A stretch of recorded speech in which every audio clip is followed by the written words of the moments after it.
আসসালামু আলাইকুম। সামনে যারা তোমরা এসএসসি পরীক্ষা দিবা, আজকের তোমাদের যে মূল বইয়ের 31 পৃষ্ঠার 4 নাম্বার অঙ্কটা আমার কাছে এটা খুবই গুরুত্বপূর্ণ মনে হয়েছে। তোমাদের জন্য অঙ্কটা খুবই গুরুত্বপূর্ণ। দেখো, তোমার ইউ সমান একটা সেট দেওয়া আছে, এ সমান সেট দেওয়া আছে, বি সমান সেট দেওয়া আছে, সি সমান এই যে একটা সেট দেওয়া আছে। বলছে নিম্নলিখিত ক্ষেত্রে সত্যতা যাচাই করো। এখানে সত্যতা যাচাই করার জায়গায় পরীক্ষার মধ্যে থাকতে পারে প্রমাণ করো যে, অথবা দেখাও যে, এরকম লেখা থাকতে পারে। কিন্তু সত্যতা কি, সত্যতা যাচাই করতে বলছে এই যে তোমার সত্যতা যাচাই করো বা প্রমাণ করো যদি লেখা থাকে, তাহলে বুঝবা যে সমানের আগের অংশের নাম কি বাম পক্ষ, আর সমানের পরের অংশের নাম ডান পক্ষ। বাম পক্ষের মান আর ডান পক্ষের মান একই যদি আসে তাহলে এটা কি সত্য, এবার আমরা লিখে দিতে পারি বা সত্য যাচাই করা হলো। তাহলে দেখো ক নাম্বারটার সমাধানটা করে দিই। ক নাম্বারটার সমাধান, ভালো পেজ নেই, দেখো ক নাম্বার দেওয়া আছে তোমার, যেগুলো দেওয়া আছে ওগুলো লিখে নেই। কি দেওয়া আছে?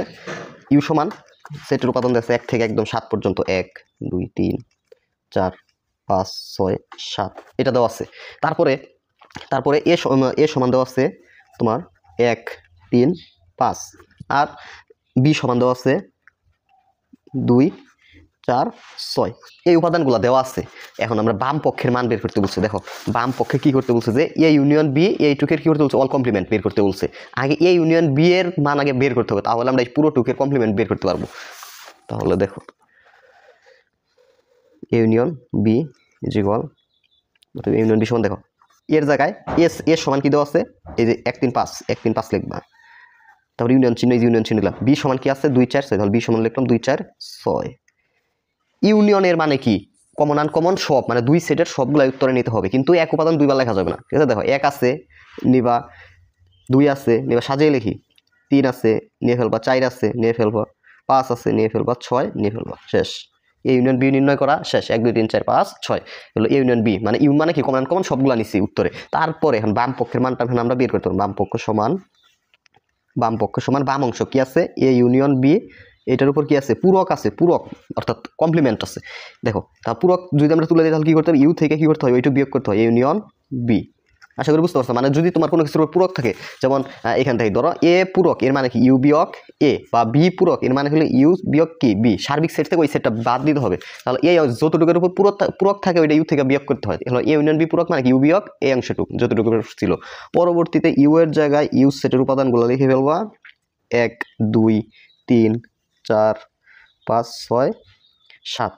তারপর বিয়োগ চিহ্ন দিয়ে এ ইউনিয়ন বি এর উপাদান, এ ইউনিয়ন বি করে আমরা কত পাইছি, যে 1 থেকে 6 পর্যন্ত পাইছি। তাহলে লিখবা 1 2 3 4 5 6। বিয়োগের নিয়ম হলো তোমার যেগুলো মিলগুলা দুই সেট থেকে বাদ দেওয়ার পরে এই যে প্রথম সেটে যেগুলো থাকবে ওগুলো উত্তরে নিতে হবে। তাহলে এই যে প্রথম সেট, দ্বিতীয় সেট থেকে মিলগুলো আমরা বাদ দিব। তাহলে 1 থেকে 6 পর্যন্ত এখানে আছে, এই যে এখানে 1 থেকে 6 পর্যন্ত, হলো 1 থেকে 6 পর্যন্ত বাদ দেওয়ার পরে প্রথম সেটে থাকে কত, 7। তো মিলগুলো বাদ দেওয়ার পরে আমরা প্রথম সেটে এখানে 7 থেকে 7 উত্তরে নিয়ে ফেললাম। তাহলে বাম পক্ষের মান কত, 7। ঠিক আবার ডান পক্ষের মান বের করতে হবে। তুমি ডান অংশটা দেখো কি আছে, এ পূরক ইন্টারসেকশন কি বি পূরক, এ পূরক বের করবা, তারপরে বি পূরকের মান বের করবা, তাহলে এই দুইটা মান কি করবা, ইন্টারসেকশন করবা, তাহলে তাই ডান পক্ষের মান বের করবা। আগে এ পূরকের মানটা বের করি, আবার অন্য অংশের এ পূরক সমান কি ইউ বিয়োগ এ, ইউ এর জায়গায় ইউ সেট লেখো, 1 2 3 4 5 6 7 বিয়োগ এর জায়গায় এ সেটটা লিখে হলো, এ সমান আছে তোমার কত, 1 3 5, তাহলে 1 3 5। বিয়োগের নিয়ম কি, মিলগুলা বাদ দেওয়ার পরে যেগুলো আছে ওগুলো লিখতে হবে। দেখো 1 3 7 1 3 5, এইখানে 1 3 5 বাদ দেওয়ার পরে এখানে থাকে 2, তারপরে থাকে তোমার 4 6 7। তাহলে এ পূরকের মান বের করা শেষ, 2 4 6 7। এখন আমরা এখানে করে দিই, এই অংশটাই করে দিই, পরবর্তী পার্টটুক এই যে এই অংশ।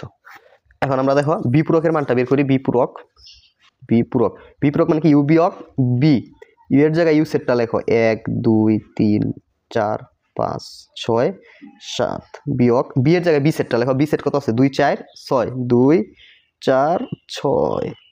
আচ্ছা বুঝে নিও, 2 4 6। পরবর্তীতে বিয়োগের ক্ষেত্রে কি করতে হয়, মিলগুলো বাদ, তাহলে 2 4 6 এই সাইড থেকে 2 4 6 বাদ দেওয়ার পরে যেগুলো থাকবে থাকে কত, 1 থাকে 3 থাকে 5 থাকে আর কত থাকে, 7 থাকে। এখন ডান পক্ষ সমান ডান অংশের মানটা বের করো, ডান পক্ষ কি আছে, এ পূরক ইন্টারসেকশন বি পূরক, এ পূরকের জায়গায় এ পূরকের মানটা লেখা, এ পূরকের মান কত বের হয়েছে, 2 4 6 7 ইন্টারসেকশন বি পূরকের জায়গায় বি পূরকের মানটা লিখে বলো, বি পূরকের মান কত বের হয়েছে, 1 3 5 7।